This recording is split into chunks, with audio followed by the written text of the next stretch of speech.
كلا إذا دكت الأرض دكا دكا وجاء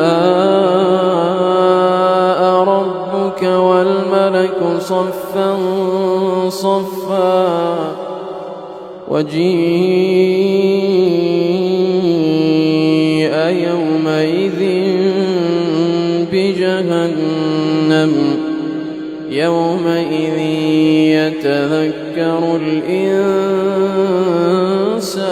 وأنى له الذكرى يقول يا ليتني قدمت لحياتي فيومئذ لا يعذب عذابه أحد ولا يوثق وثاقه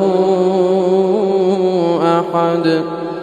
يا أيتها النفس المطمئنة ارجعي إلى ربك راضية مرضية فادخلي في عبادي وادخلي جنتي.